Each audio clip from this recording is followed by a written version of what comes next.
Atos dos Apóstolos. Capítulo 28.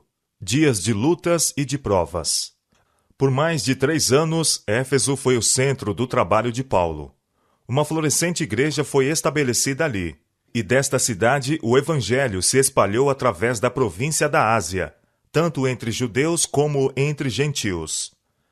O apóstolo estivera planejando por algum tempo outra viagem missionária. Ele propôs em espírito ir a Jerusalém, passando pela Macedônia e pela Acaia, dizendo: depois que houver estado ali, importa-me ver também Roma. Em harmonia com esse plano, enviou a Macedônia 2 daqueles que o serviam, Timóteo e Erasto. Mas, sentindo que a causa em Éfeso ainda requeria sua presença, decidiu permanecer até depois do Pentecostes. Logo, entretanto, ocorreu um acontecimento que apressou sua partida. Uma vez ao ano eram realizadas em Éfeso cerimônias especiais em honra da deusa Diana. Estas atraíam grande número de pessoas de todas as partes da província. Durante esse período, festividades eram conduzidas com a maior pompa e esplendor. Essa ocasião de gala era um tempo de prova para os que haviam recentemente aceitado a fé. O grupo de crentes que se reunia na escola de Tirano estava em evidente desarmonia com o coro festivo, e o ridículo, zombaria e insulto eram-lhes livremente atirados. Os trabalhos de Paulo haviam produzido sobre o culto pagão um golpe de morte. Em consequência do que houve uma sensível queda na assistência à festividade nacional e no entusiasmo dos adoradores. A influência dos seus ensinos alcançava muito além dos atuais conversos à fé. Muitos que não tinham abraçado abertamente as novas doutrinas tornaram-se esclarecidos bastante para perder toda a confiança em seus deuses pagãos. Existia ainda outra causa de descontentamento. Um extenso e lucrativo negócio havia se desenvolvido em Éfeso pela manufatura e venda de nichos e imagens modelados segundo o templo e a imagem de Diana. Os que estavam empenhados nessa indústria e comércio sentiram que seus lucros estavam diminuindo e foram unânimes em atribuir aos trabalhos de Paulo a prejudicial mudança. Demétrio, fabricante de nichos de prata, convocando uma reunião dos artífices, disse-lhes: varões, vós bem sabeis que deste ofício temos a nossa prosperidade, e bem vedes e ouves que não só em Éfeso, mas até quase toda a Ásia, esse Paulo tem convencido e afastado uma grande multidão, dizendo que não são deuses os que se fazem com as mãos, e não somente há o perigo de que a nossa profissão caia em descrédito, mas também de que o próprio templo da grande deusa Diana seja estimado em nada, vindo a majestade daquela que toda a Ásia e o mundo veneram a ser destruída. Estas palavras despertaram as paixões do povo, encheram-se de ira e clamaram, dizendo: grande é a Diana dos Efésios. Atos capítulo 19, versos 25 a 28. A notícia desse discurso circulou rapidamente. Encheu-se de confusão toda a cidade. Saíram em busca de Paulo, mas o apóstolo não foi encontrado. Seus irmãos, recebendo um aviso de perigo, tinham-no levado às pressas para fora do lugar. Anjos de Deus haviam sido enviados para guardar o apóstolo. Ainda não havia chegado o seu tempo para sofrer a morte de mártir. Não conseguindo encontrar o alvo de sua ira, a turba apanhou a Gaio e Aristarco, macedônios companheiros de Paulo na viagem, e com eles, unânimes, correram ao teatro. Atos capítulo 19, verso 29. O local do esconderijo de Paulo não era muito distante, e ele logo soube do perigo de seus amados irmãos. Esquecendo sua própria segurança, quis ir imediatamente ao teatro para falar aos amotinados. Mas não lhe permitiram os discípulos. Gaio e Aristarco não era a presa que o povo buscava. Nenhum dano sério os ameaçava. Mas se a face do apóstolo, pálida e desfigurada pelo cuidado, fosse vista, despertaria desde logo as piores paixões da turba, e não haveria a menor possibilidade humana de salvação para sua vida. Paulo estava ainda ansioso para defender a verdade perante a multidão, mas foi, afinal, dissuadido por uma mensagem de advertência vinda do teatro.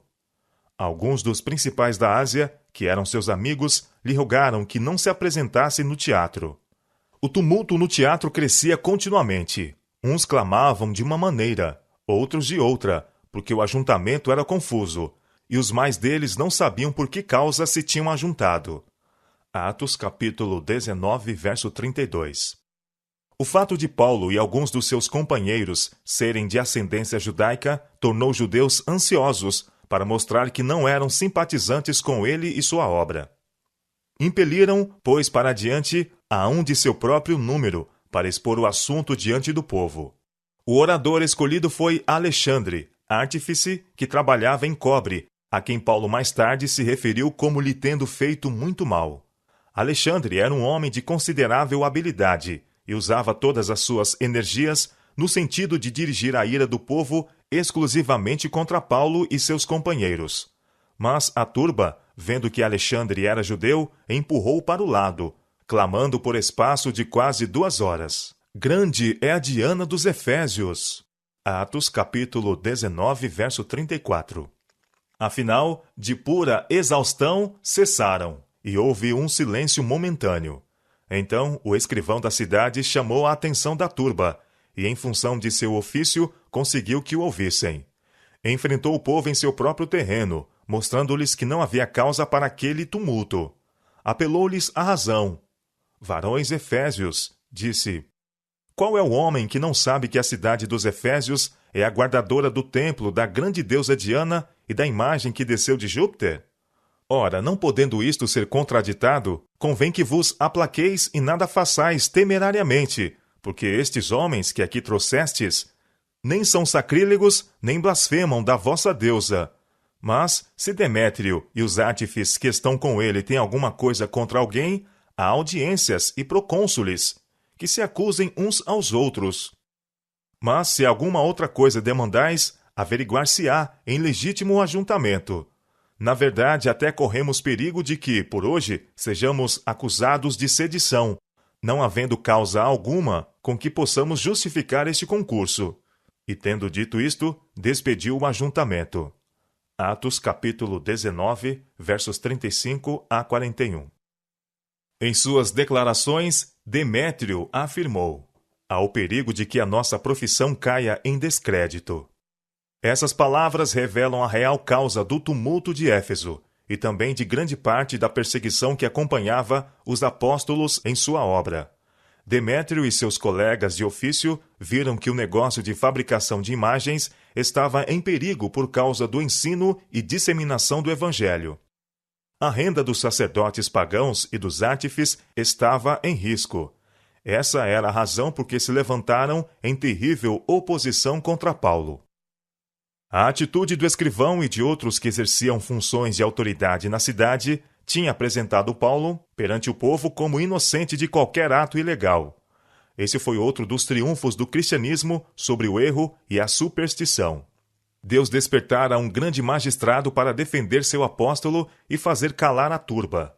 O coração de Paulo se encheu de gratidão a Deus por ter sido a sua vida preservada, e porque o cristianismo não fora desonrado pelo tumulto de Éfeso.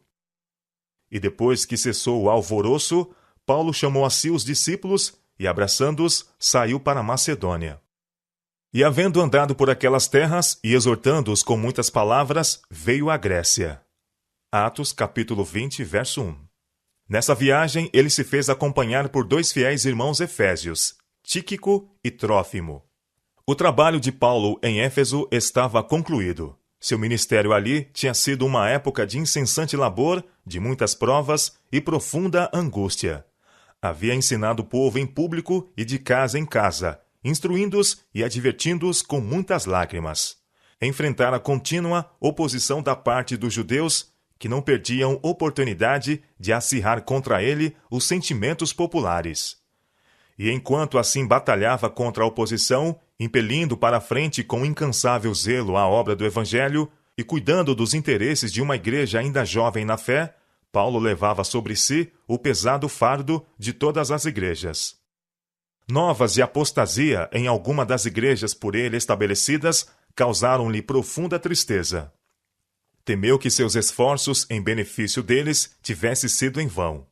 Muitas noites de insônia havia ele passado em oração e fervorosa meditação, quando ouvira que medidas estavam sendo tomadas para contrariar sua obra. Quando tinha oportunidade e quando as condições o requeriam, escrevia às igrejas, reprovando, aconselhando, admoestando e encorajando. Nestas cartas, o apóstolo não se deteve sobre suas próprias lutas, embora houvesse vislumbres ocasionais de seus labores e sofrimentos na causa de Cristo. Açoites e prisões, frio, fome e sede, perigo por terra e por mar, nas cidades, no deserto, da parte de seus patrícios, dos pagãos e dos falsos irmãos, tudo isto ele sofreu por causa do Evangelho. Fui difamado, injuriado, feito a escória de todos, angustiado, perseguido, em tudo atribulado, a toda hora em perigo, sempre entregue à morte por amor de Jesus. 1 Coríntios capítulo 4, verso 13. Em meio a constantes tempestades de oposição, o clamor de inimigos e a deserção de amigos, o destemido apóstolo quase perdia o ânimo. Mas, lançando um olhar retrospectivo ao Calvário, com novo ardor, prosseguia disseminando o conhecimento do crucificado. Ele estava palmilhando a trilha sangrenta pela qual Cristo tinha passado antes dele. Procurava não abandonar a luta até que pudesse depor a armadura aos pés de seu Redentor.